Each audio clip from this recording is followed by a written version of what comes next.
Welcome, guys. What's up to another episode? This is First Possession. I am your host, John Iagora today, and I'm here with my partner, David, aka Young Mustard. So. Yes, sir. A lot of things have happened in the NFL. Yes, sir. Regular season's finally over. It's time for playoffs, and teams got to step their games up. In the NBA, Steph Curry, 62 points. What does my man here think about that? We'll get into all of that. But let's start off with our segment of the day, David's harsh truth of the day. So, David, take it up. Let me take it away. So Steph Curry is showing us that he's just Steph Curry. All this talk about him not being able to quote unquote carry a team, as if that holds some type of monetary value or something like that, to be able to carry some team to 45 wins in a first round exit. Because let's just be honest, that's the ceiling for this team. 45 wins, maybe 50 wins, depending on how strong the bottom of the Western Conference is. But Steph Curry came out and showed us all why he is the greatest shooter in the history of this game. 62 points, 8 3-pointers, 50% from behind the three-point line. And right now, he currently leads the league in scoring, obviously due to that game. I don't know if that's going to last. It just depends on how the season pans out for them. But he's just really proving why he is as great as we all hyped him up to be. He's a 3-time NBA champion, 2-time MVP, back-to-back MVP, first ever unanimous MVP. He's beaten some of the greatest players the history of this game will ever see.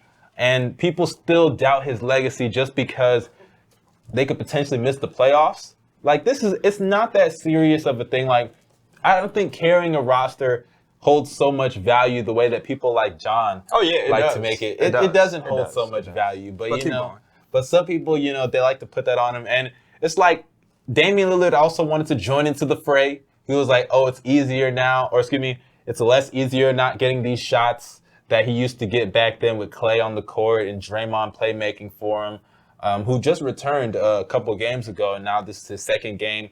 He had his triple single. That's what he did. He was good on defense, though. He did a great defensive job. I'll give Draymond his props there, but offensively, we all know Draymond's contributions are limited, especially with only one splash brother.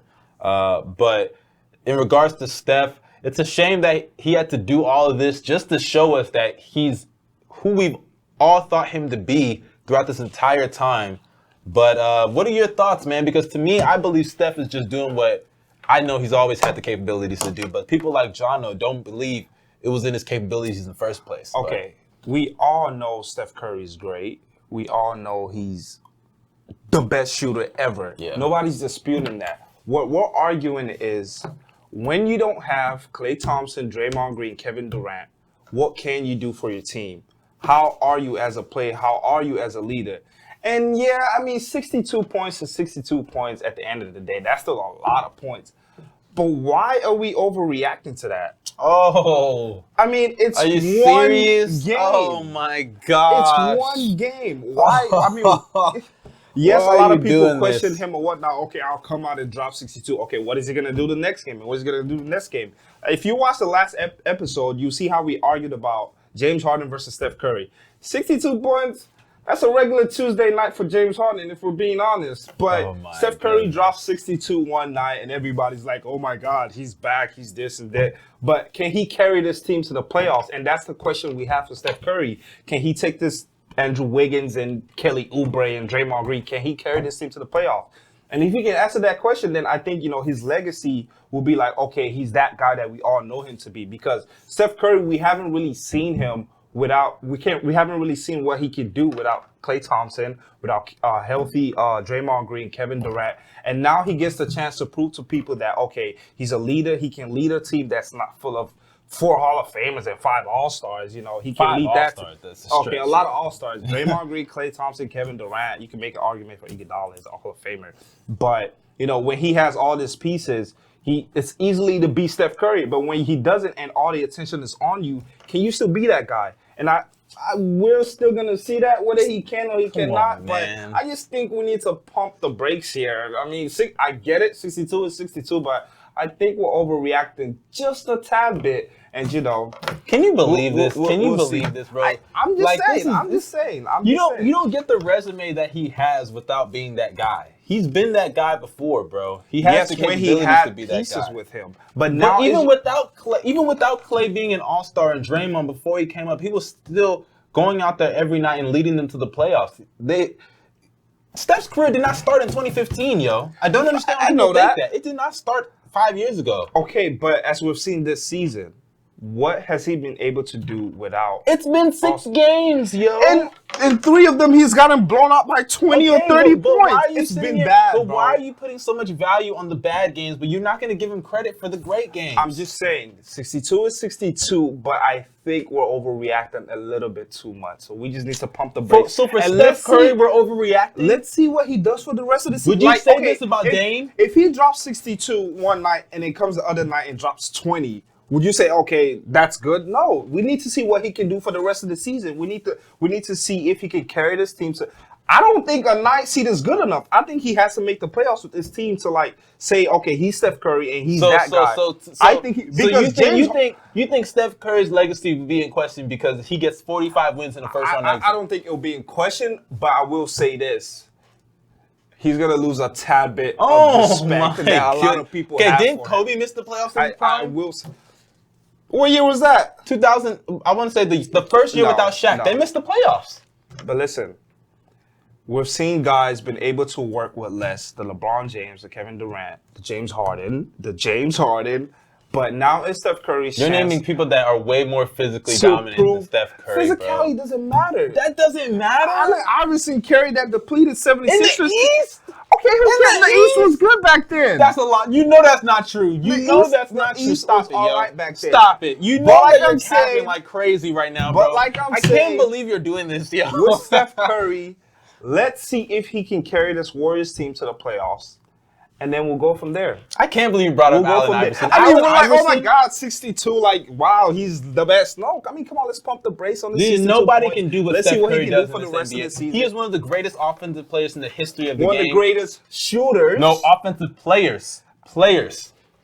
You know, when you have the gravity that Steph Curry has, once you touch half court, they literally got to play up on you. That's shooting. That's not offense. Bro, but his shooting elevates every part of his game. When you talk about offense in the whole package, you think of the Kevin Durant's, the Michael Jordans, the shooting not elevate his Harden. game? Does shooting not elevate his game? His ability he's up there, I'll tell you that. Okay, he's one of the greatest playmakers ever due to his ability to shoot. There's a reason that Iggy gets left open and can win Finals MVP. Agreed. There's a reason that Iggy can make game win. Come on. Yes, they sack. Do you think people... So what do you mean, come on? He won basically because of his defense on LeBron. But he also was making shots, too, in that series. Because if he went out there and was doing Patrick Beverley... excuses for Steph Curry. I'm making excuses? I just think you're making excuses for Steph Curry. My God. I mean, the first couple of games in the season, he gets blown out 20, 30, and then we're like, oh, my God, he can't carry the team. And then he comes and drops 62, and we're like, oh, wow, 62. So you're going to ignore Kelly Oubre not being able to make a single jump shot? You're going to ignore Andrew Wiggins being a walking blow-by? LeBron made the finals. Dude, he's not LeBron. Mo Williams. Oh, my Mo gosh. Williams. All right? That's who LeBron made the finals with. You know, the fact that y'all have to compare Steph to LeBron just to bring Steph down already shows how great of a player Steph is. No. When you're a back-to-back MVP, when you're a unanimous MVP, you're held up there. Maybe not with the LeBrons and the Kobes, but you're right underneath them, and we're gonna hold you to a high standard also. So you don't get to start the season. So because of getting blown out by 20 2 games. It was bad. It was bad. But it's 2 games. It was bad. But it's 2 games. It was bad. And in those games, was he the only one that was bad? And like I said, let's see how the rest of the season pans out. And if it pans out all right, then okay. Okay, what about this? What if Steph puts up great numbers this year, but they miss the playoffs? I don't know. You don't know. I don't know. We might give him a break. We might not. And it's not just about putting up individual numbers. Like as we're seeing with James Harden. Yes, he puts up great individual numbers, but he still affects his team in a positive way. He still takes his team to the playoffs. Don't compare him to James, because at least with Steph, we know what the testament of how great a player is how great you play on a team that can actually win. Because yes, it's good to put up numbers on a bad team, but sometimes you can put up numbers on a bad team and all that, and there's a cap and a ceiling on how great you can be. Carrying a team should not hold as much value as you have to. I always say it should not hold. So what about Russ? It should. What about Russ? Isn't Russ one of the best? We all respect Russ. Can Russ carry a team? Yes, unlike a lot of other players? Yes, he can. But if you put him on a team that can actually win, can you trust him? He's been in winning situations. And what happened? He can't come through.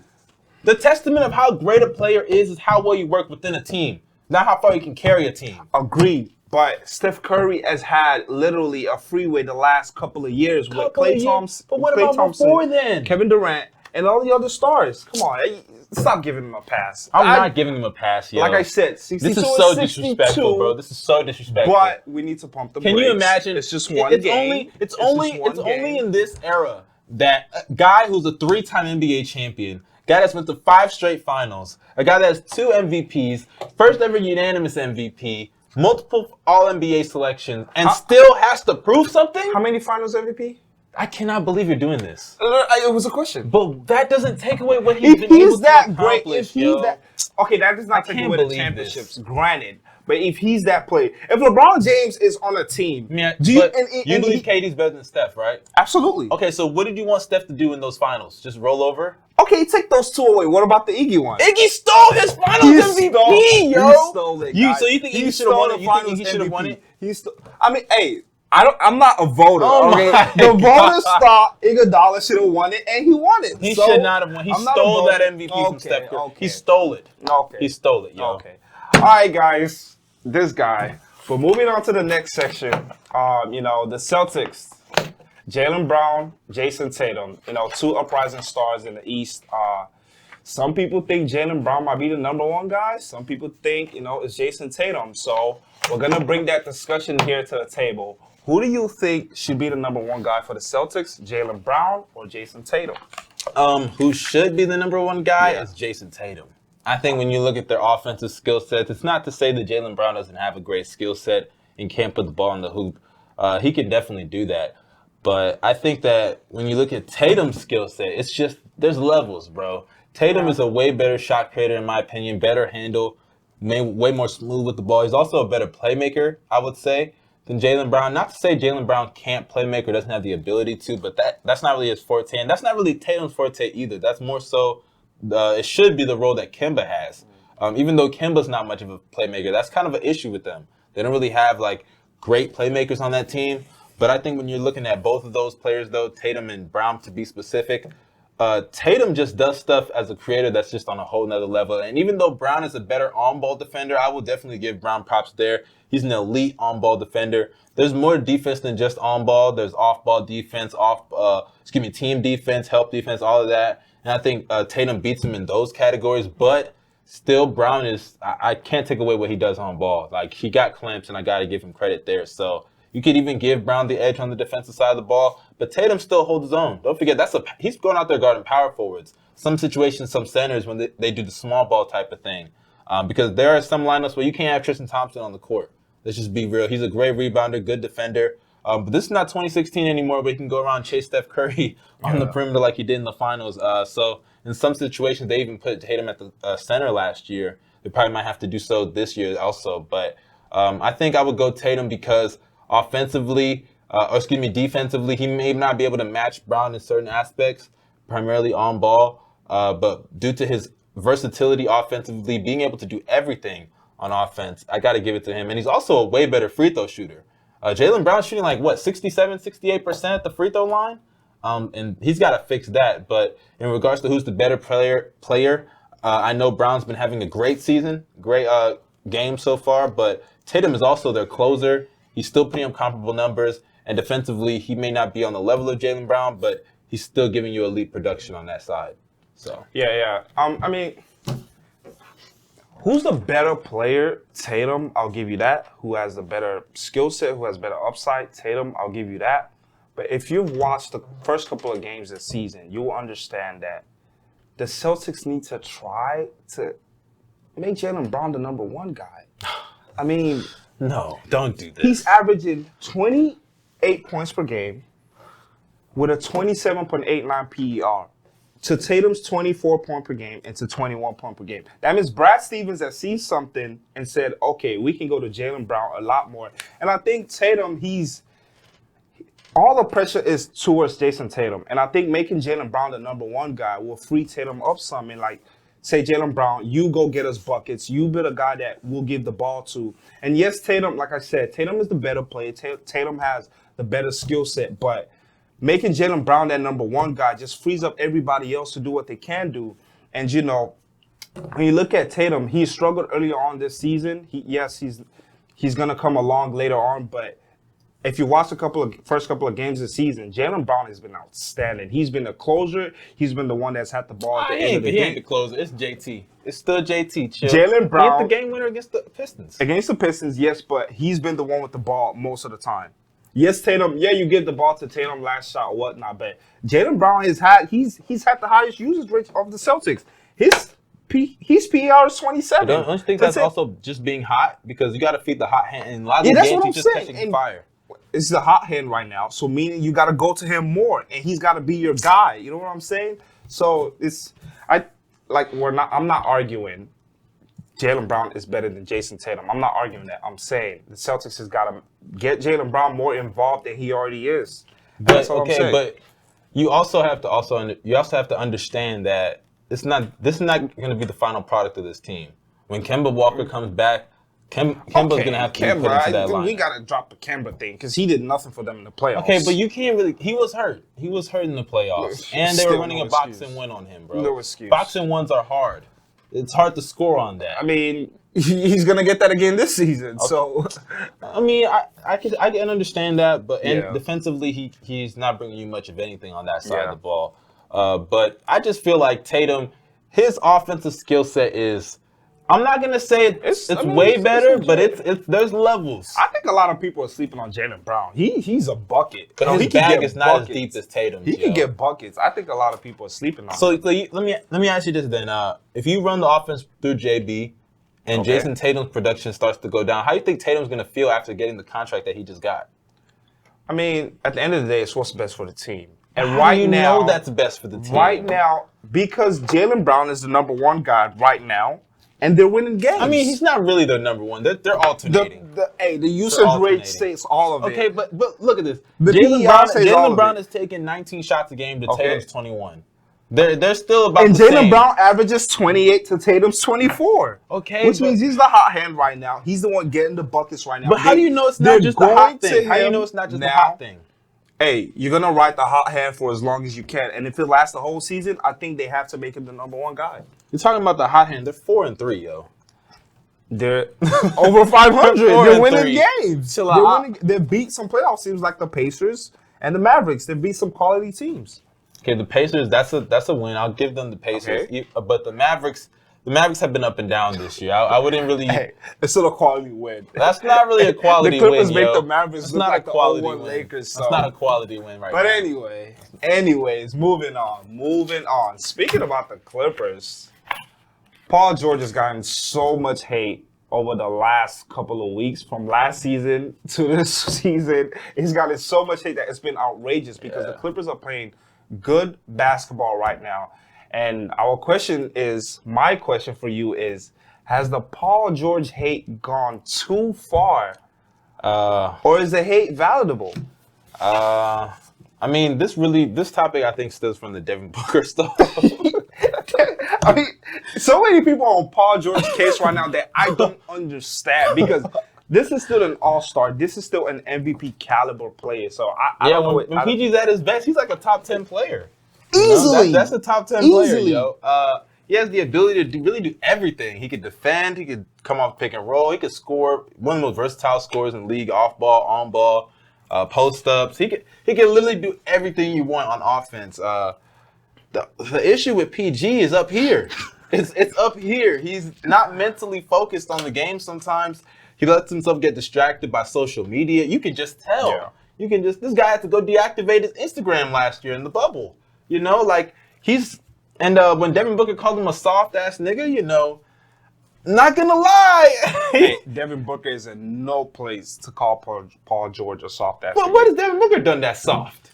He ain't not soft. the soft part, but I think Paul George deserves some respect. First of all, Paul George is a former All-Star. He made the All-Star team last year, right? No, he was hurt. He was hurt. He was hurt.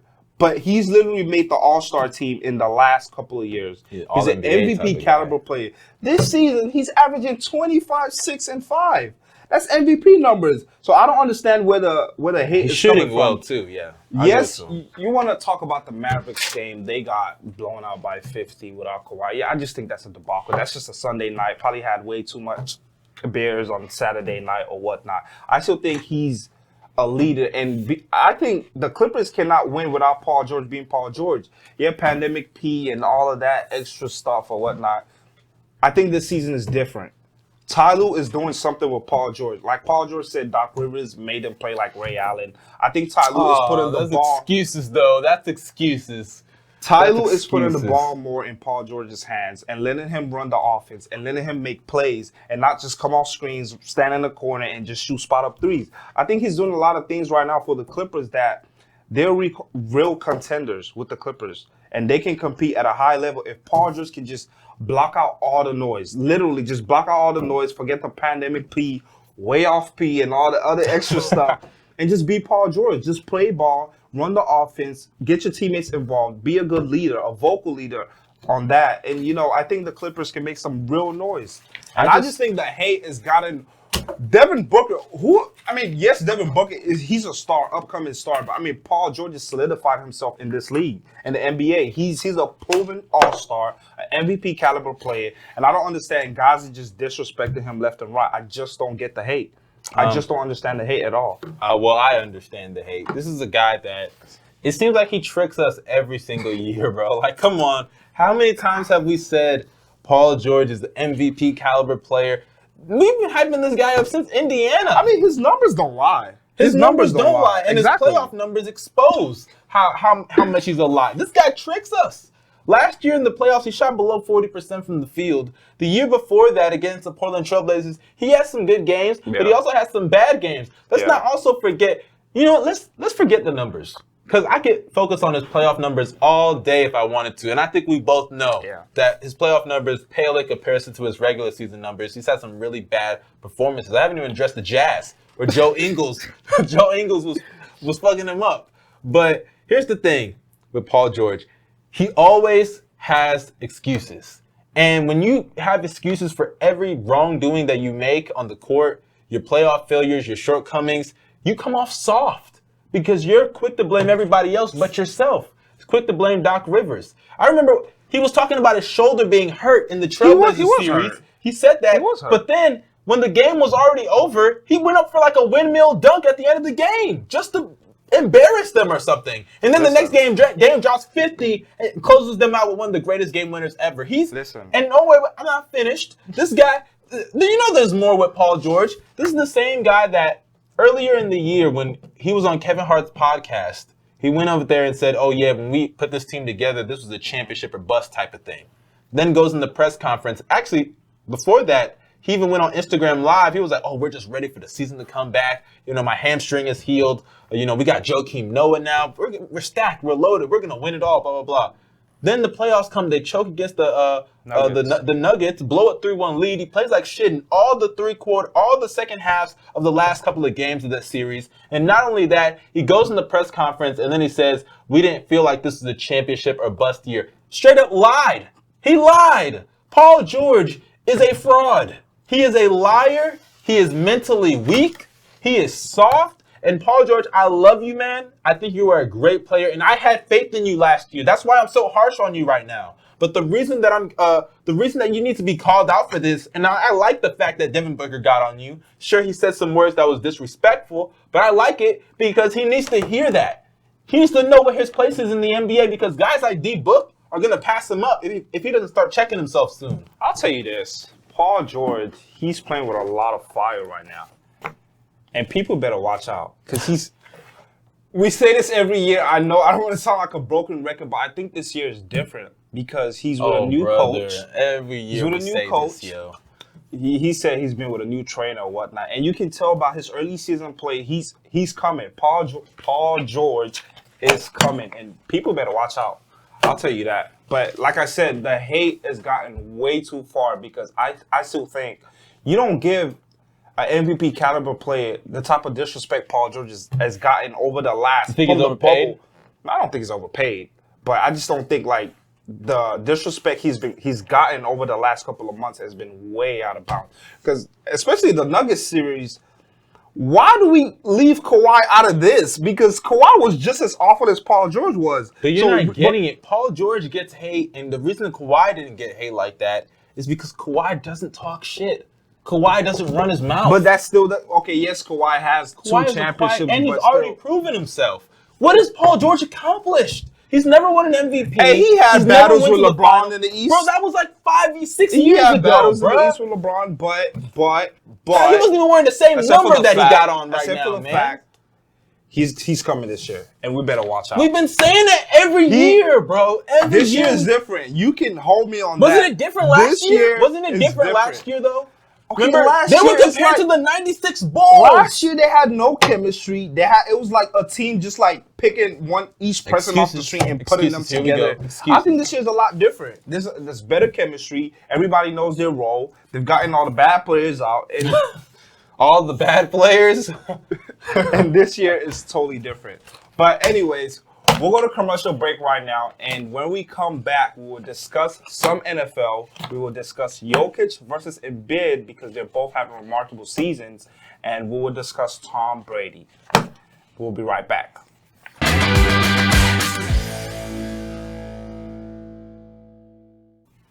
Welcome back, guys. It's covering a lot of NBA, NFL, but we're going to talk about the NBA right now. We're just going to dive straight into it. Yeah, a lot of phenomenal play by a lot of phenomenal people. Steph Curry, 62 points. James Harden coming back, dropping a lot of points. You know, everybody's special, but one person we haven't been talking about a lot is Joel Embiid and the Philadelphia 76ers and what they've been doing so far. But I'm going to ask a question. Who is the better big man right now, or who would you rather have, Joel Embiid or Nikola Jokic? And I'll go first because I think Joel Embiid, who is my sleeper for MVP candidate right now, he's been putting up a lot of good numbers. Right now, he's averaging 25 and 12 points per game. That's special. He's already solidified himself as the number one player on the Philadelphia 76ers. He says he's healthy. He says that every year, but we'll take his word for that for this year. And I think Jokic is special, don't get me wrong, but Embiid, he's more dominant. He causes a lot more presence in the paint. And yes, Jokic is a better shooter, but Embiid can shoot it too. Embiid is the better defender, in my opinion. Well, everybody knows it's not even close. Jokic is, but anyways, to me, I would rather have Embiid because he's more dominant. He's a lot more feared than Jokic. Yes, Jokic is special. He can pass the ball, the flashy passes in here, the shooting in here. But Embiid, when I think he's healthy, I don't think there's any other big man in the league that's better than Joel Embiid. What do you think? Joel Embiid is easily like one of the best players in the league. Not just big, players. Easily. When he's healthy, one of the big, it's unstoppable. He's literally unstoppable. But his health, to me, is probably the number one factor as to why I can't put him above Jokic. And also, when you just look at Jokic's skill set offensively, I think he's more impactful towards winning because of his ability to play make. You know, Jokic, he may not be a better post scorer than Embiid, but he's still a great post scorer. You know, he can do everything. He can hit the post fades. He can hit the post hooks. He can do everything you want in the post. He's also a great mid-range shooter, a better shooter in every aspect than Embiid. Free throw shooter, mid-range shooter, three-point shooter. And Embiid still, he's decent from mid and from three. Yeah. He can hit the shot. Yeah, he can hit the shot, but he's just not as efficient as Jokic is. And then when you look at Jokic's number, you're talking about Embiid's numbers. Jokic is averaging 22 points, 11 rebounds, and leads the league in assists. 13 assists a game. Triple-double magic right now. This guy is on fire. Not last, though. I mean, come on. I mean, think about it. Jokic, but they're just right above 500. Okay, but think about it, bro. He's one of the best playmakers in the league. We all know that. Agreed. Not just bigs, in the league. In the league. And he can play make in the front court. You know how special it is to have your big be your best playmaker? And he's creating shots for Murray, Michael Porter. And Michael Porter is a good shot creator, but he's not where we know he can be yet. Yeah. You know, and his defense is awful. Jokic defense, I'll say this. It's not a liability because I don't think he's a liability. He's not a liability. Dude, no, he's not. Okay. He's a, Why do people think just trying on defense is good enough? Everybody, if you're on the court, you at least move your feet, try on defense, but that doesn't mean you're a good defender. That doesn't even mean you're an average defender. He's a liability on.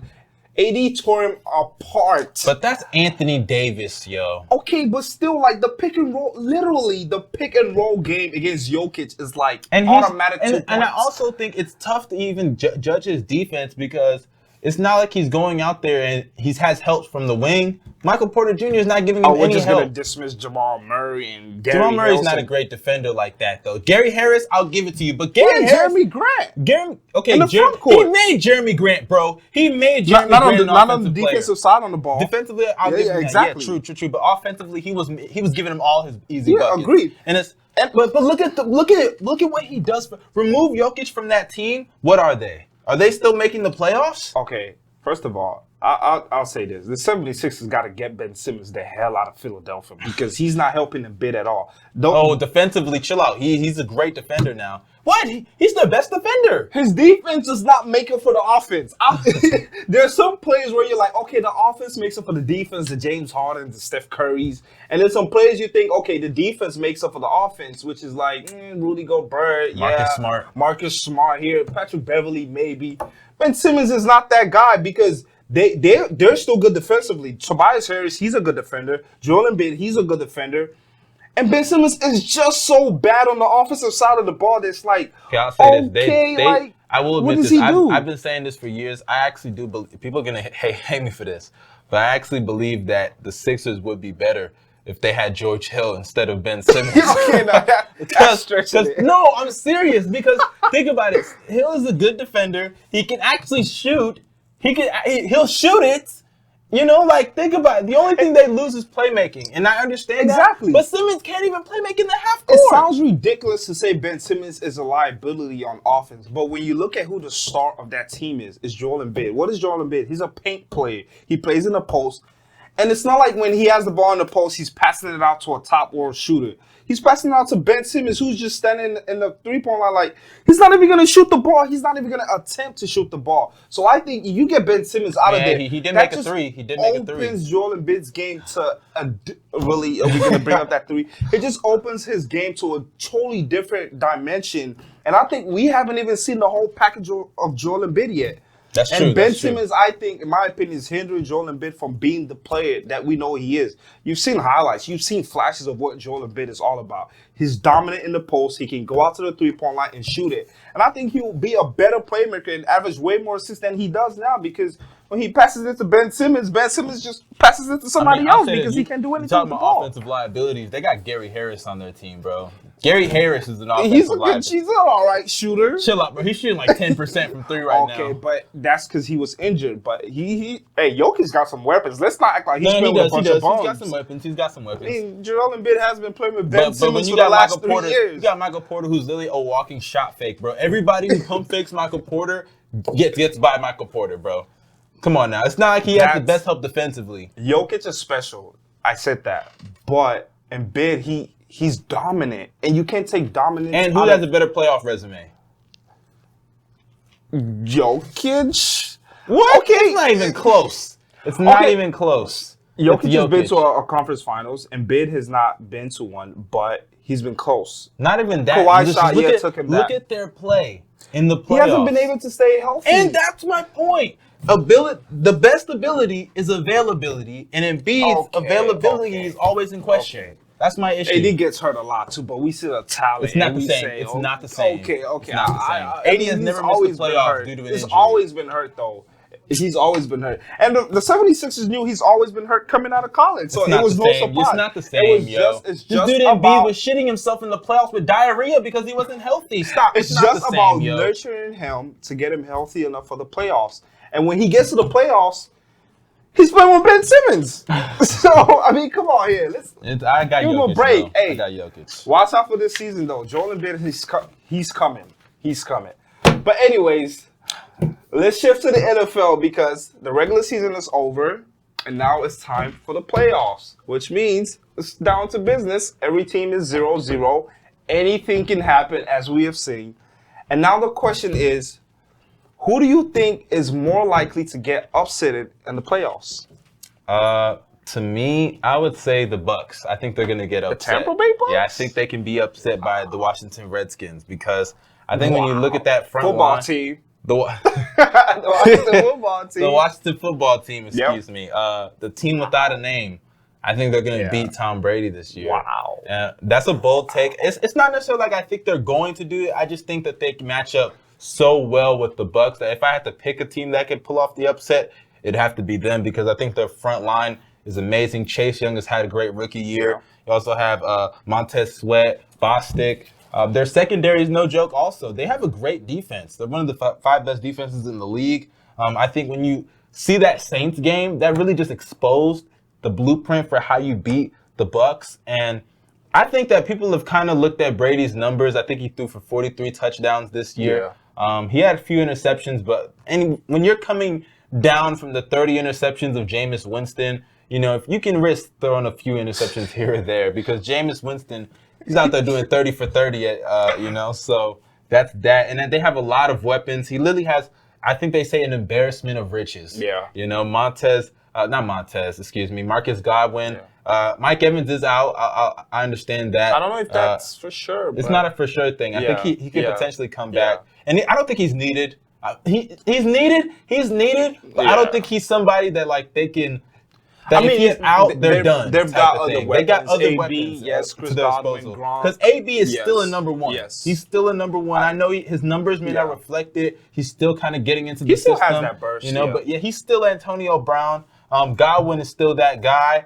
O.J. Howard, Rob Gronkowski. They got some weapons there. The only issue about them is their running game. That's the only problem that I have with that team because they don't utilize their running game as much. Now, considering that they don't really have a go-to back, it's kind of like that, who's the guy this night? It could be Fournette and all that. Jones. It could be Jones on some nights. But regardless, I just think that when you put that pressure on Tom and you force him so uncomfortable in that pocket, because he literally can't move. He cannot move out the pocket. Literally, when he sees just 2 guys coming at him, it's a sack, automatic. And when you rush him, you throw his game off because he's horrible under pressure. We saw this, like I said, the Saints exposed him with that embarrassing blowout. I believe it was 45-3? It was an embarrassment. They only scored 3 points, though. Yeah, and they kicked the field goal to get that at the last second because they didn't want to get shut out. Embarrassing. Literally the definition of embarrassing. So I think that when you throw the defensive line that the Redskins have, I think that can cause a lot of problems for Tom. And I know Alex Smith, he's a game manager because I love his comeback story. I'm so happy for him that he's where he is today, especially after that really gruesome leg injury. But let's just face the facts here. He's a game manager, and he can only do so much. But I still do believe the Redskins are the football team. They have a chance to upset the Bucs, man. I do think so. I mean, yes, I get what you're saying. The football team, they have a great front line, a great front four with Chase Young, Montez Sweat, and all the other pieces on defense. But my problem with the Washington football team is, what's their identity on offense? Do they run the ball? Are they bombs away like Tampa Bay is? And if I'm anybody, I'm not betting against playoff Tom. We know Tom Brady in the playoffs. He's a totally different animal. And I think with the Tampa Bay Buccaneers, they're catching fire right now in the ends leading into the playoffs. And, it'll be a fun game to watch. I think I'll give you this. I think it'll be a closer game than a lot of people expect. But I don't think the Washington football team have enough on offense to counter Tampa Bay's. It's understandable. I just think the playoffs is about matchups. Yeah. And when you throw a matchup like the football team, I keep forgetting them, bro. Because they need to get a name. They need to get a name as soon as possible. When you throw them at Tampa Bay and just what they can do on that defensive line, because that defensive line is no joke. I'm expecting them to give them some problems. Yep. Well, that's his. Now, my most likely upset of the playoffs. Don't do it, please. Don't do it. It's the Cleveland Browns against the Pittsburgh Steelers. Okay? All right. He's a Pittsburgh fan, so you can understand why. And I think the Browns... This guy just wants to make me mad, yo. The Browns they have the #1 offensive line in the NFL. So that means it's very hard to get to Baker Mayfield. And why? Not just because of that. He also gets rid of the ball early. They're the #1 rushing team in the NFL, which means they pound the ball, they eat up the clock, and they march down the field. You have that two-headed monster at running back with Kareem Hunt and Nick Chubb. Those two people, we know about Kareem Hunt because we've seen him with Kansas City Chiefs. He's a dog. Nick Chubb, he's a dog too. And you add that with the best offensive line in the league, and then you add Baker Mayfield, which I think his receivers, they're well rested because they just missed a game because of like COVID and all of that stuff. And I think they're well rested. Jarvis Landry, Donald People-Jones, and all those pieces. You add all those pieces. And the Pittsburgh Steelers, yeah, they got one win at the end of the season against the Colts, but before the Colts game, they were terrible. They were really bad. And I think you add all those pieces, you get Baker Mayfield because Baker Mayfield and all his receivers, they're doing an awesome job right now. And I think the Pittsburgh Steelers, if they're not careful, they can get upset by the Cleveland Browns. And, you know, it's the playoffs. Everybody's 0-0. Your 12-4 record doesn't matter. Your 13-3 record doesn't matter. It's the playoffs. It's about a dogfight. It's about getting the job done. It's going to be cold, so the weather's not going to be sweet. You know, so everybody's going to have to come and play the best game. And I think the Cleveland Browns can make some noise in the NFL playoffs. Look, here's the thing, man. Here's the thing. When you look at the Cleveland Browns, first of all, let's excuse the fact that this is literally the Cleveland Browns. Okay. Yes, I don't care. I'm so serious. I do not care. I have no, I'm not going to say I don't have any faith in Baker Mayfield, but Baker is not that guy. He's not a Pat Mahomes. He's not a Lamar Jackson. He's not one of these young, or Deshaun Watson. He gets left out of this convo a lot. He's not one of these young guys that's going to elevate your team. He needs to have all the pieces for him to work. And he's, to his credit, he cut down the interceptions this year. He's thrown less than 10 interceptions this year. I think he has 8 interceptions on the year. I'll give it to him. He's definitely improved. And Stefanski's done a great job with that team. They deserve to be in the playoffs right now.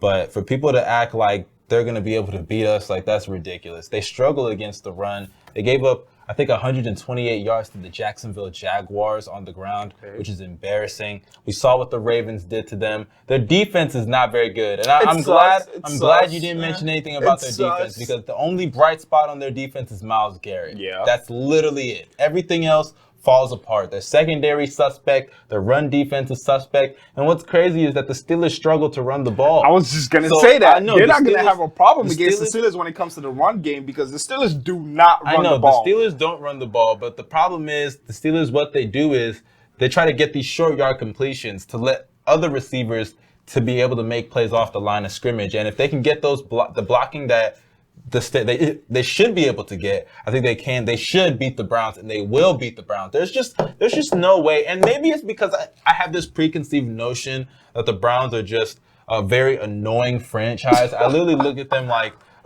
the Knicks of the NFL. All this history, yes, they are. Terrible. All this, they have great history. The Knicks have great history in the past. You know, the Ewing days that they hang on to. Not only that, they won like in the 70s. Walt Frazier, you know. Like, same thing with the Browns. They won like in the era nobody really cares about. Jim Brown and all that. Jim Brown's a great player. He can play today. He's a great running back, but those days have passed. And the dog pound, all for what? They just made the playoffs in like 18 years. It's been almost 2 decades since they've seen postseason play. And I don't think they're going to be successful in their first postseason appearance in the Baker Mayfield era. And I'm tired of people acting like, because Baker Mayfield is going out there and able to have subpar games with great talent around him, that he's somehow different than what he used to be. The only real improvement with Baker's game this year is that he's not turning the ball over, which I'll give to him. Key. I'll give him. It's easy to do that when you're doing basic completions to Jarvis Landry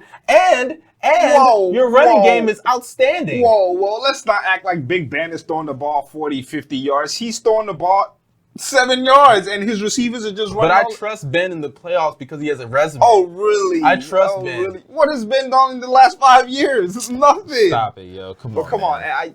The Cleveland Browns, they're not 11-5 for no reason. They're a legit team. And the Steelers aren't 12-4 for no reason. Okay, easiest schedule in the NFL. Anywho, the disrespect, yo. Anywho, moving on to the next segment in the AFC. A lot of quality teams. I think the AFC this season is better than NFC, but we all know. I don't know about that. Yo. I think the AFC this year is better than the NFC.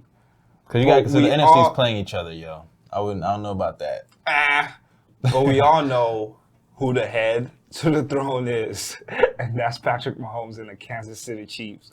Will anybody come close to dethroning them this year, especially in the AFC? I don't know. But who do you think right now in the AFC has the best shot, best talent to beat the Kansas City Chiefs? I could be biased and say the Pittsburgh Steelers, but come on, no chance. But I don't want to entertain that conversation right now. But if I had to put money on the line, I'd probably say the Baltimore Ravens, because it does sting me to say that because I hate the Ravens and I can't stand them. And Lamar Jackson still has issues throwing the ball down the field that people just ignore for some reason. I just don't get it. Like, why do people ignore guys? He can throw the ball downfield. No, dude, he has like one highlight play throwing the ball down the field every 5 weeks, bro. Come on, stop it. But this guy, despite all those flaws, though, and looking like Cam Newton 2.0, I believe that the only way you're gonna beat the Chiefs is because you can't stop them on defense. You can't. You just can't. No, I don't care how great your defense is. You're not stopping the Kansas City Chiefs. Even under pressure, with pressure, play action, Mahomes is doing everything in his capabilities. There's nothing you can do to stop them. And then you throw Tyreek Hill and Travis Kelce in the mix. There's just nothing you can do. But I think how you do stop them is keeping them off the field. And the Ravens, they're top 5 in time of possession, and the Chiefs are 17th. The Chiefs are in the bottom half of time of possession. Chiefs don't want the ball. Granted, the Chiefs, when they get the ball, they score fast and efficiently, so it's quick for them.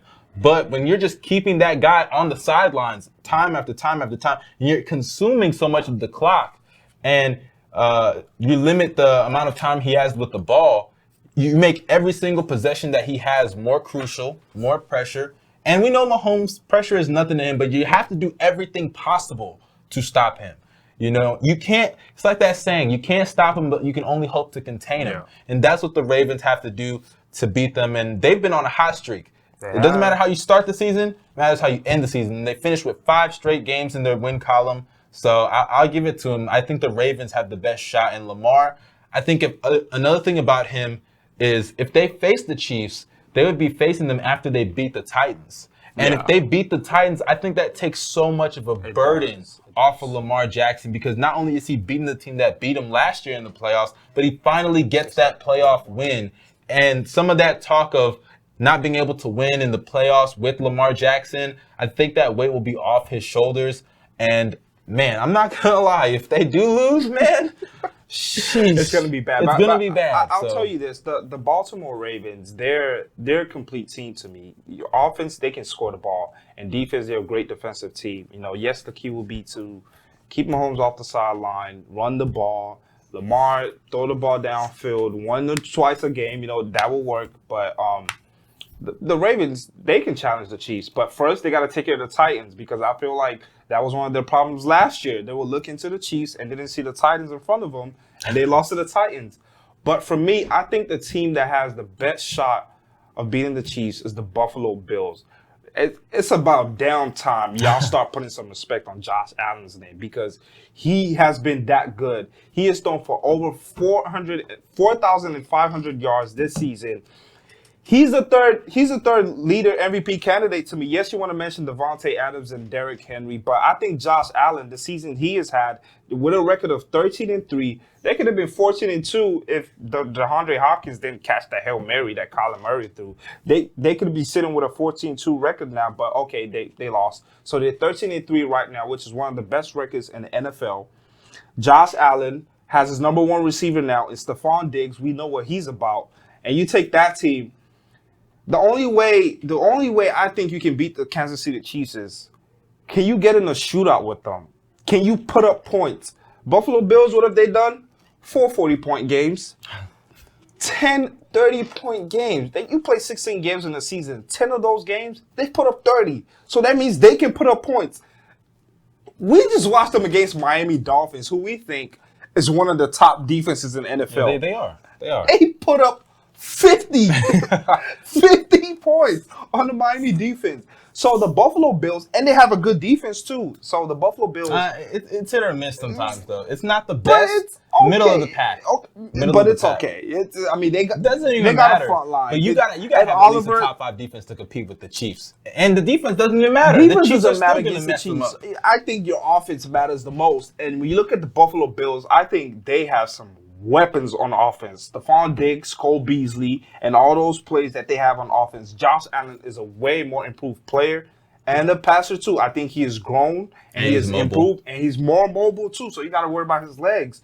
And the last 3 games of the season, they dropped 142 points. Yeah, that's amazing. They can put the ball. They can score the ball. I'll tell you that. And that's one thing you get. You can't go into a game against the Kansas City Chiefs and say, oh, we've got a defense that should work. No, it's not going to work because Patrick Mahomes, whatever you go get the Ravens defense, he's going to shred them apart with Tyreek Hill and Travis Kelce. So it doesn't matter what you can do on defense, but what can you do on offense? And I think the Buffalo Bills present a lot of problems for the Kansas City defense that we're not even sure about. They have a lot of questions that needs to be answered. And Stephon Diggs and Cole Beasley and the weapons that they have, I think with Josh Allen and the way he's playing, I think he can hurt them in a lot of ways. Let me ask you this. Who has more pressure to perform up to their capabilities this playoffs? Josh Allen or Lamar then? I think Lamar Jackson does because he's a former MVP. Lamar Jackson I agree with that. I actually do agree with that. But what about the fact that Josh Allen still has a resume? I know it's only one game last year, but that game was not a great look for him. It was a debacle. It was a debacle, but I think so he has what grown. About that? I think he has grown drastically from that game to this point now. Stephon. Because of he didn't have that true number 1 receiver in so Stephon Diggs. Stephon made him better. Yes. And he's improved as a passer. He's able to read passes now, and he's working with his legs more now. And I think they can cause a lot of trouble for the Kansas City Chiefs. Okay, well, I mean, I just think that when you got the history that Josh Allen and the had Ravens, last year, the Ravens were the best team last year in the entire NFL, and we see what they did. They did nothing. But the thing is, you can look at Lamar's play style and say, oh, that's a big reason why. Yeah. But when you look at Josh Allen, it was just up here last year in the playoffs. If you watch the Bills this year, you know they're legit. Hey, they score the ball, they defend, they play. Now, granted, 2 of their games were against the Jets, yo. Okay, but they had all the great defenses that they played, they hung 50. That's a bye week. 50 on Miami. I'll give it to that was an impressive win, but you do know no, that's a great win. It's a great win, yeah. Anyways, the Buffalo Bills. I know some people right now that will bet them over the Chiefs. So they got a shot, but I just feel like you got to keep.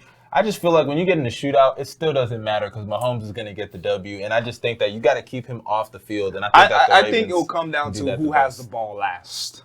Who has the ball last? If it's Mahomes, it's game over. If it's Josh Allen, it's also game over. Whoever has the ball last wins the game. That's fair. But we'll see. Anyways, we'll go right to commercial break. We'll be back and we'll discuss some NFL. We'll discuss some NBA. And for the last segment, we will discuss my top 10 NFL teams as we wrap up the NFL season. We'll be right back.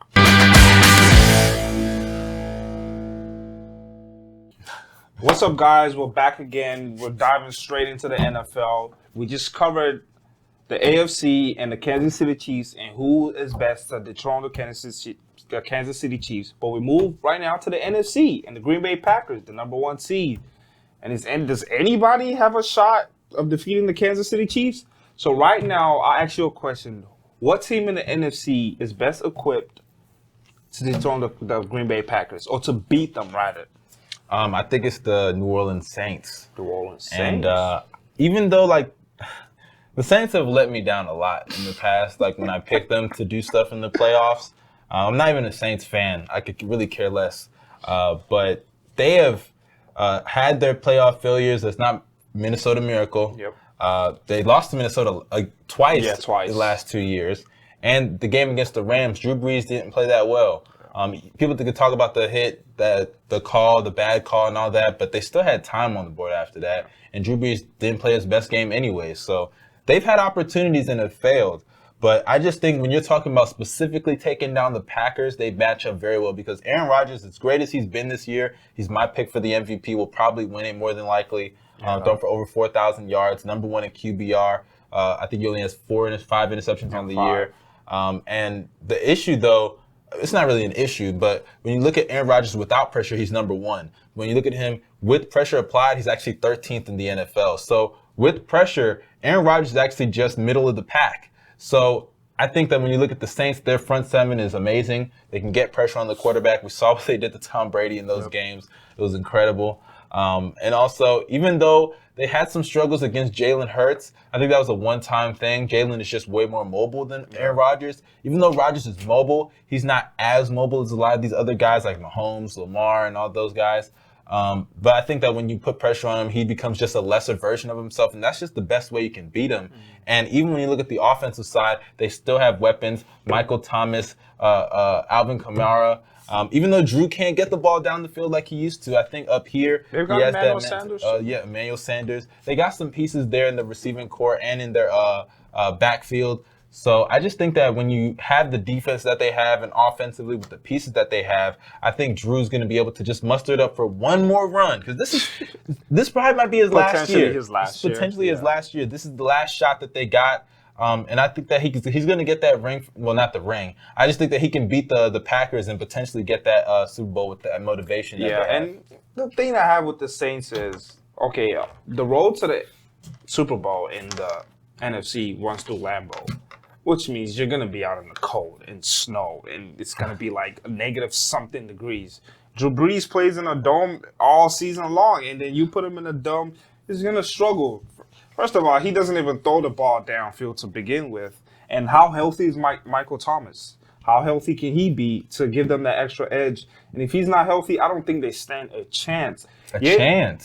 If Mike Thomas is not healthy, I don't think the Saints stand a chance against the Packers. Despite their defense being what it is? They're top 5 in points in yards allowed and turnovers. So the Green Bay Packers, I'm going to touch on this point. They're very similar to the Kansas City Chiefs in the sense of, your defense might be great.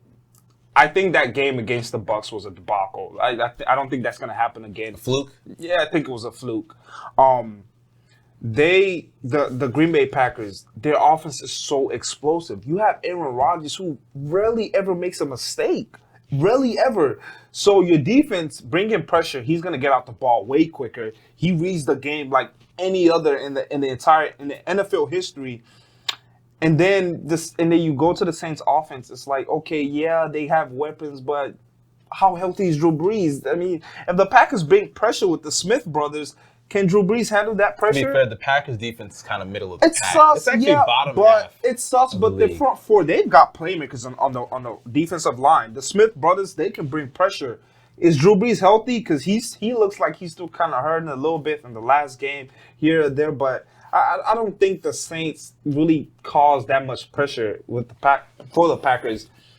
Then the team I think causes a lot of pressure, which is the Seattle Seahawks. And I think nobody's talking about that. Talk about a defense. Sheesh. Since week 9, the Seattle Seahawks are one of the better defensive teams in the NFL. And why is that? Because Jamal Adams, he's back. He's healthy. And they picked up a lot of pieces on the defense. And now they're bringing when they played the Rams, they gave up 9 points to a Sean McVay-led offense. 9 points. Sean McVay, one of the best offensive minds in the NFL, they gave up 9 points. They held the 49ers, Kyle Shanahan, who is also one of the best teams, one of the best play callers in the NFL. They had a great defense against them. And I think to be able to beat the Packers, you need a quarterback who's mobile, who can get out of the pocket, who can hurt the secondary. And I think Russell Wilson brings that challenge. He has a deep threat in Tyler Lockett. He has DK Metcalf. DK Metcalf, he's only had struggles with Jalen Ramsey and every other corner. He's ripped them apart. And I think DK Metcalf, Tyler Lockett, with that run game, Chris Carson, he's healthy. And with Russell Wilson, that's a complete package. And I think nobody's talking about them right now because, I don't know why nobody's talking about them and their improved defense. They're a lot Let me tell you why. These are the teams that they faced over the last 5 weeks. Okay. The Giants, who they lost to. Okay. I mean, yeah. The Jets, that's a bye week. the Washington football team. The Rams, I'll give them that. One good win, and they held them to 9 points. That's very impressive. and the 49ers, who don't even have their starting quarterback. Okay, but it's still a respected defense. Okay, but and a respected offensively, team. We're talking about their defense. Their defense, well, who are they? Who's the quarterback for the 49ers again? Nick Mullins. Thank you. And not only that, they still gave them 23 points. Yeah. They only beat them by 3. So as far as I'm concerned, this defense hasn't proven anything. Jamal Adams, as good as a talent as he is, he can pass rush, all that. He's great against the run, great against the pass, at least when it comes to rushing the passer. The problem with him is he's terrible in coverage. He's he's terrible. He gets burnt every single time. I think he makes up for it for the pressure he brings on defense. Okay, but that's not, if you want that, go get a linebacker. Go get an outside linebacker to do that, bro. He's like Honey Badger for the Kansas City Chiefs. They move all around. And what did they give up to get him, bro? They gave up a lot. Okay. And you gave up a lot for a safety that can't cover anybody? Come on, man. Okay. So my thing with the like I made up the point of the Green Bay Packers are similar to the Kansas City Chiefs in the sense of sometimes your defense just doesn't matter because they're just that good on offense. So can you put up points with them? And I think Russell Wilson, he's best equipped other than any other team in the NFC to put up points against the Green Bay Packers defense. Drew Brees, I don't think Drew Brees can put up points against you because Drew Brees doesn't even push the ball down for and you really got no faith in Drew Brees, I got to see to believe it. The last couple of years, it's looked awful. But I think Russell Wilson with DK Metcalf and Tyler Lockett, he's best equipped to bring down the Green Bay Packers. But we'll see, though. The Green Bay Packers are a very good team, but we will see. But that's it for that. Moving on to the next segment, the Philadelphia Eagles. Oh, my God. Yeah, that's an embarrassment. What are they doing over there in Philly? The game against the Washington football team was, I think, I've never watched a game where it was so obvious they were tanking. You take Jalen Hurts out and you bring in the third string quarterback and Doug Peterson says, okay, I'm winning or whatnot. But whatever that was, it was awful. And the NFL can't really do anything about it. But I'll ask you this. What's next for Philadelphia? What do they do with Doug Peterson, with Carson Wentz, with Jalen Hurts? That entire organization, to be honest with you, like, what's next for that franchise? I think, one, it starts from the head. You got to get rid of Jeffrey Lurie, bro. Yeah. It's unacceptable what he did this year. And I like what Jalen Hurts has done. I'm rooting for him to have a really successful career. He's gone off to a somewhat promising start. His arm mechanics need to get better. He can get better as a passer with his accuracy. But I think when you see, like, especially this year should have showed people that receivers can make a quarterback so much better. Exactly. I firmly believe that because when you got that go-to guy that you know is going to always be there and is going to run those crisp routes, it can make a quarterback's throwing motion way better because you know where they're supposed to be at the right time. It helps you form chemistry with that player and the other players on the team. We saw it with Josh Allen and Stephon Diggs, Justin Jefferson and Kirk Cousins. Yep. DK and Russ too. DK and Russ. Russ was great before, but Russ, he took it to a whole nother level when DK got there. So as far as I'm concerned, when you put players like that, even Hop and Kyler Murray, that's another one you want to throw in there. I think Hop also did that for Deshaun because Deshaun's arm, it was good coming into the league, but it wasn't where it needed to be, and I think D-Hop helped him get there. You know, so when you put these number ones around these quarterbacks that need work with their accuracy, I think you can improve, and I think that's what they could do with Jalen Hurts. What they should do, though, moving forward, I would just let Carson Wentz go at this point because that money, bro, no one's going to want that. No one. It's just like so. Do you trade him? Do you just let him? You can't let him walk. I'd let him walk. That's a huge hit on your cap. I know. But guess what? It's like removing a Band-Aid, yo. Just let him go. Keep it moving. Cut your losses because nobody's obviously entertain trades, but I just don't think anybody's going to give them a reasonable trade. And at that point, you got to let him go because he's already taken such a hit to your cap anyways. It's like taking off a Band-Aid. Peel it off and keep it moving and cut your losses. I think what they should do in the draft, if they can trade up with that Jets pick, you do that. They need to get either a number one receiver. I don't think their line is as bad as people think, but if they want to spend a first-round pick on a lineman, you go ahead and do that. Maybe help the defense because the defense is awful. But I just think overall the team is not as bad as people think because I think when you look at football, morale and will matters a lot, and people kind of overlook that. And when you see Jalen Hurts on the field, the whole team looked better. The defense looked better. They looked more energized, more motivated. And I think that when you put because they probably were seeing stuff at practice that were pissing them off. Because how is Jalen Hurts just... They just don't like him. I mean, I don't know, because Carson Wentz, he has talent. I don't want to believe that his teammate... done.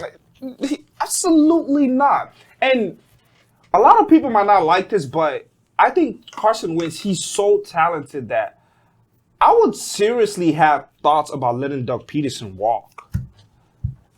I would do that because I don't know what he's doing with this team. Why are you making Jalen Hurts, man? Stop Carson this. Wentz. Okay, first of all, Stop this, you a Super you Bowl have, winning you coach. have a first rounder, right? And you have a former MVP candidate in Carson Wentz. And who you draft? That's Jalen not on him. Rigger. That's on Laurie now. But okay, the coaches make decisions too on draft picks and here and there. But you go draft a quarterback for Carson Wentz, where you could get him proper receivers. We see what Justin Jefferson is doing in Minnesota right now. He was still on the board. But if Carson is that guy, why didn't he use that as motivation to get better this year? Sometimes there's only so much you can do when you don't have top quality receivers. When you don't have top quality receivers, there's only so much you can do. Carson is being paid like the Mahomes, like the Lamars, like the. And what do those guys have? Those guys have number one receivers. Not Lamar. Those guys have offensive line, which Philadelphia does not. You're not getting it, bro. If he's that good, though, he should still be able to give you good production. Going out there leading the league in interceptions during your time on the field, this season, not yes, showing I'll give you effort. that. And then in locker rooms, you're a cancer in the locker room. He's a terrible teammate, bro. He literally went out there and made his trade request public because he wanted to piss off the team. So forget that guy, man. I would say Doug Peterson. Cut your losses and let him go. He hasn't handled the situation in any Doug good way. has proven something. What has Carson Wentz proven? He's proven nothing. Nothing. He has done absolutely nothing but get hurt, and throw more picks. Last year, he did drag them to the playoff with your uncle and my uncle and bus drivers. Against who, though? He was playing garbage teams on the way to the playoffs. But he took them to the playoffs with that team. And didn't he get hurt? First of all, they haven't given him a reasonable offensive line in like 3 years. So dude, he stays in the pocket and waits for them to come at him. He's had to run for his life. And why is it that Jalen Hurts hasn't been getting sacked like that? Hurts he's more he can use his legs more than Carson Wentz. But it's more than just being mobile, bro. The guy literally stays in the pocket. But you gotta know who you have at quarterback. You can't say, okay, because Hurts is more mobile than Carson Wentz, that means he's better. So no, if you have Tom Brady, you're not gonna say, oh, Tom, well, you're not mobile, you're not running the ball, so you're not as good as maybe Brady a guy that runs the ball out of his hands way quicker. Well, why is that? Because he has receivers he can throw the ball to. Literally, you can pull up any clip right now of Carson Wentz and let's say half of his interceptions. None of his receivers are open. So you don't believe that Carson Wentz changes plays at the line of scrimmage? I don't think he changes it as often as Doug Peterson gives him the freedom to. I don't believe that. I don't believe that because I think the disrespect to Carson Wentz because I don't want good. Let's disrespect him. I don't want to believe. He stinks. I don't want to believe that guy from awful. 2017 is gone like 2 years down the line. So bad, sit his ass down, bro. He's garbage. I don't want to believe that guy from 2017. Bro, that was 4 years ago. That the MVP 4 years ago. That MVP candidate is gone just 2 years down the line. I mean, why? I mean, that year he was throwing to 4 years ago. I was graduating high school, bro. That was 4 years ago, man. He was throwing the ball to, and now he's literally throwing to nobody. He's throwing to makeshift quarterbacks. He's throwing to second-round picks, undrafted wide receivers. You know who he's also throwing to? The other team. He's leading the league in interceptions, yo. Stop it, man. Stop it. I'll tell you. Stop it. Like I said, I don't know what they're going to do with that quarterback situation because yes, I know you get him off the team, bro. Jalen Hurts has had a good 2 months. He smells, man. But I mean, he's awful. First of all, you let Nick Foles go. You say Carson Wentz is our franchise quarterback, so we're gonna pay him all this money. But yeah, we're not really gonna get him the pieces he needs to succeed. We're just gonna get him a backup quarterback. Bro, the turf sees more action from the footballs than his receivers do. So my thing on quarterbacks is, have you put your quarterback in the best position to succeed? And they have not. The Philadelphia Eagles have not with Carson Wentz. So you can't just come and say, oh, he's a scrub. When you give Carson Wentz the money that they gave him, they knew how it was crippling that team. They knew it was going to affect the fact that they couldn't get other receivers and running backs to complement him and stuff like that. Even though Miles Sanders is not bad.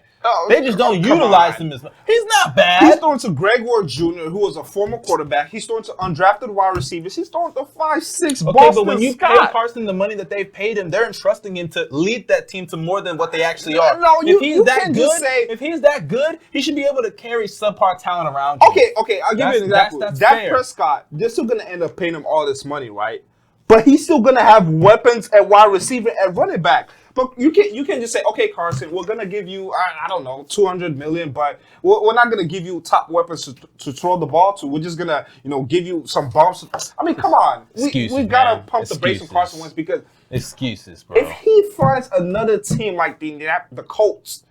Let him go rotten in Indianapolis, If he finds bro. another team, I think that's still a very talented player. That's a very good. I think that's still a very talented player. You know why that's a great spot? They're going from the interceptions of Phillip Rivers to the turnovers of Carson Wentz. So go ahead, I think that's still a very talented player, and if he lands in the right spot, he fit perfectly taking up the mantle of a guy that likes to throw interceptions. Also, if he lands in the right spot, I think he can be a really special player. He's being mentored by his own spirit animal, Phillip Rivers. So go ahead. Anywho. I like that. That's good. Anywho. Great suggestion. The disrespect of Carson Wentz is way out of bounds. But we're going to move to the last segment of this show, which is my top 10 NFL team. He wants Pittsburgh at 5, or in the top 5, rather. Are they in the top 5? Do I have them in my top 5 teams in the NFL? We don't know. We'll see. But let's get it started. And obviously, we'll start from bottom to the top. Number 10, the Colts. The Colts are sitting at 11-5. Yeah, they missed out on winning the division because the Titans won the division. But I think the Colts... But who beat them, by the way? Anywho, the Colts, I think they're still a good team. Phillip Rivers, yes, he has his mishaps, and he can throw the ball to you to intercept the ball at any time. But I still think they have a good run game. Jonathan Taylor, that kid is special, Jonathan Taylor. And I think they have a good defense with Darius Leonard at linebacker, and they can make some noise. Buffalo, it's not a bye for Buffalo because Buffalo got to step the game up against the Colts. But that's at number 10. Number 9, Tennessee Titans. Derrick Henry, over 2,000 yards. He's special. Ryan Tannehill, A.J. Brown. We know what they're about. I like Mike Vrabel a lot and what he's done with this team. And I think they can be special. Can they beat the Ravens? I don't know. We'll see. They proved that last year. But can they repeat beating the Ravens this year?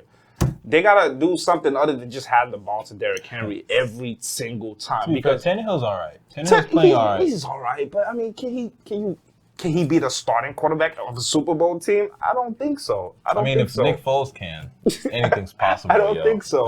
But, I think they've got to get the play-action game working because if they find themselves trailing, they can't just hand the ball to Derrick Henry all the time to run the ball. They've got to get some more explosive plays, which I think A.J. Brown does a good job of. And, they're my number 9 team right now. One thing about the Titans, though, don't mean to cut you off, that people don't mention, they almost beat the Chiefs last year. They almost did. They almost beat the Chiefs, so they're dangerous. They almost did, but we'll see what they're about this year. I mean, they are 11-5, but we'll see. Another 11-5 team at number 8 in my rank is the Tampa Bay Buccaneers. And this guy disrespects Tom Brady a lot. I mean, 43,000 yards, 43 TDs. I mean, come on. That doesn't sound like wash to me. Dude, we could throw those numbers out there. That doesn't sound like wash to me. I mean, they have an explosive offense. I call it bombs away because they just throw it down the field. 1-6 versus playoff teams. Yes, 1-6 against playoff teams. But we know about playoff Tom. Tom Brady in the playoffs is the one that lost to the Titans last year in the first round. Tom Brady in the playoffs is a totally different animal, and I think that's something to watch out for this season. Because he's got some weapons now. He was throwing to nobody in last year's playoffs. I don't know what the hell Bill Belichick was doing, but obviously, all that drama and him winning out and whatnot. But, now he's got some weapons. Was just coaching a great defense for him. Now he's got some weapons. Really how healthy is Mike Evans? Yeah, that's still to be seen. But he's got some other pieces. Antonio Brown, Chris Godwin, O.J. Howard. He's got Rob Gronkowski. And in the running back game, he's got a good offensive line. But can he get out the ball? Can he get off the ball quickly? Can he march them down the field? And can they play smart football? And that's still to be seen for Tampa Bay Bucs. Number 7, the Pittsburgh Steelers. The Pittsburgh Steelers right now, they're not in my top 5 yet because I don't think they have done enough in the last couple of weeks to really change my mind. But right now, they're sitting at number 7. Big Ben, can he throw the ball down the field? The answer to this day is no. They can't throw the ball down the field. And if you can't throw the ball down the field, do you have a running game? The answer is no. They don't have a running game. So can Juju Smith-Schuster, well, he said he'll stop dancing on logos. Well, okay. Man, they were forcing with that, yo. They were really forcing with too that. much drama, but Juju Smith-Schuster, Chase Claypool, and, some of the pieces they had, can Mike Tomlin gather the troops down the line, and can they got to go to Cleveland Browns first. They got to go to that team first, who has one of the best offensive lines in the NFL. But can they beat the Cleveland Browns and extend into the playoffs? And can they make a deeper into the playoffs? I think no. He thinks yes, obviously, because that's his team. But we'll see eventually. And that's at number 7. Number 6, the Baltimore Ravens. This team is catching fire right now. Lamar Jackson, he's playing at an unbelievable level. That's true. I think there's a lot of pressure on him against the Tennessee Titans because they beat him last year. He's played 2 playoff games. He's looked really bad in both of them. And I think there's a lot of pressure on him this year. And I think he's playing with a chip on his shoulder. And they finished off the season strong. They dealt with COVID and, a lot of drama here and there. But I think they finished off the season strong, and they're extremely hot right now. And they can catch fire. They're catching fire into the playoffs. And they're a team to watch out for. And that's number 6. Number 5, the Seattle Seahawks. Russell Wilson, DK Metcalf, Tyler Lockett, Jamal Adams. All those pieces. Yeah, linebacker. Pete Carroll, the linebacker. Oh, no, linebacker. I'm talking about Jamal Adams. He's a linebacker. Jamal Adams, one of the best defensive players in the NFL, guys. That's who he's talking about. One of the best linebackers. But anyways, the Seattle Seahawks, they have a lot of pieces, both on offense and defense. They're a much improved defense than they were earlier on the season. And when you have Russell Wilson, you're always in the game. You have Pete Carroll calling the plays. The Seattle Seahawks, they are going to be a problem to deal with in the playoffs. And number 4, the New Orleans Saints. Yes, they've had a great season, but the question is going to be how healthy is Drew Brees? How healthy is Mike Thomas?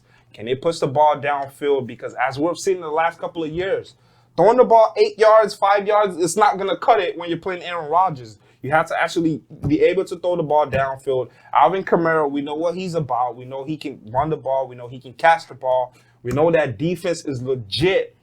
But it all comes down to, can Drew Brees march the troops and that offense down the field, and can they be able to make a couple of plays here and there and beat the Packers, beat Tampa Bay, beat the Seattle Seahawks? I don't think they can, but we know with the Saints the last couple of years, almighty chokers. But, we'll see what they can do. And now to my top 3, sitting at number 3, the Green Bay Packers. Wow. With the front runner for MVP, They're 3? Aaron Rodgers. I think they're number 3 right now in the NFL. Aaron Rodgers has had a great season. He's most likely going to win the MVP. But I think Devontae also gets a shot for MVP. They're playing with an explosive offense. Matt LaFleur, he's calling a lot of good plays. Aaron Rodgers is in his bag, like I like to say. And, but their defense is just a tad bit sus. Can they hold some teams to lower points that they usually do sometimes? Yeah, the Smith brothers here and there, they're good defensively, but their defense is still sus and can be had. But at the end of the day, it comes down to, can Aaron Rodgers, Devontae Adams, can they go to work? And this season, they've proven yes. But as we've seen last year in the playoffs against the 49ers, it was no. So it comes down to Aaron Rodgers, Devontae Adams, let them go to work. And I think right now they will. And it's sitting at number 3. Number 2, the Buffalo Bills. Josh Allen, MVP shouts. I think he's had a phenomenal season with what he's done. You get him a number 1 receiver. You see what he can do with that. He's a much better improved player, a much better leader, a much better thrower of the ball with that dart and that arm that he has. And you add Cole Beasley to that team and all the pieces he has around him. Josh Allen, he's a much better player than he is now. And I think right now they're the second best team in the NFL, and they can give the number 1 team some trouble. And the number 1 team is who we know, Patrick Mahomes and the Kansas City Chiefs. You gotta beat them for me to believe you. I don't care how bad they've been playing in the last 5-6 years. I don't care. Yeah, great, they've been playing bad here and there. But at the end of the day, it comes down to, Can you stop Mahomes? Can you stop Tyreek Hill? Can you stop Travis Kelce? And in the last 2 years, the answer has been no, because it doesn't matter what defense you have or what defensive scheme you have. You're not stopping Tyreek Hill and Travis Kelce. So I think right now they're the best team in the NFL. They're the defending champs.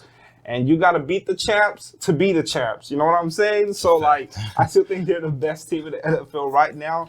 And yes, Buffalo and the Packers and a couple of other teams might create some threat or pressure to them. But I still think right now they're the best team in the NFL. But I'm going to run through that again. Sitting at number 10, the Indy Colts. Number 9, the Tennessee Titans. Number 8, the Tampa Bay Bucs. Number 7, the Pittsburgh Steelers. Number 6, the Baltimore Ravens. Number 5, Seattle Seahawks. Number 4, New Orleans Saints. Number 3, the Green Bay Packers. Number 2, Buffalo Bills. And number 1, Kansas City Chiefs. To be fair, any comments, my friend? To be fair, I don't really like the fact that you got the Ravens above us, because even though I think the Ravens 11-5, 12-4. I think the Ravens have been playing a lot better. We literally beat the Ravens, so Ravens have there's a reason that they had to catch on wins. fire, and we're a part of the reason why they had to catch on fire. So the fact that you didn't even respect that is one of kind the easiest schedule in the NFL. Don't but we give me still that. beat them. Okay, We beat them. So I don't know what you're trying to say here. Anywho, And then not only that, but the rest of it is kind of fine, you know, it's whatever. But the Packers and the Bills, that one I don't really know about, because they have the same record, so it's not like it's ridiculous to have the Bills above the Packers. And the Bills have a lot of firepower on offense. Just like the Packers, but I think the Bills are better defensively. I just think the difference between the Bills and the Packers, first of all, it's not like the Bills are like some powerhouse on defense. They're like they're a better defensive team. They're better than the Packers. But the thing is, I just feel like the quarterback makes such a difference between both of those teams. I'm not saying Josh is not nice. He's no scrub. But he's no Aaron Rodgers. Okay, agreed. He's no Aaron Rodgers. But he is nice. He still has time to get better and maybe reach that point one day, but there's very few people in the history of the game that are at the level that Aaron Rodgers is at. You know, and this isn't even the best version of Aaron Rodgers we've ever seen. I think it is. We say that every year. I think it is. Rodgers is capable of doing so much more. Like, it's crazy. But to me, I would probably have the Packers above the Bills. And obviously, you know, I have the Steelers higher than you got them. Oh, but no. Regardless. No chance. No chance. Regardless, though, the list is fine. You know, you actually got it right this time. The Bucs, leave them exactly right where they are. They've been beating up shitty teams and thinking that they're all that. They're literally 1-6 versus non-play, or 1-5 versus non-playoff teams, or excuse me, versus playoff teams. Yep. So as far as I'm concerned, you know, get them dudes out of here, yo. Anywho, he loves to hate on Tom Brady, but that's not hating, yo. When you're washed, you're washed.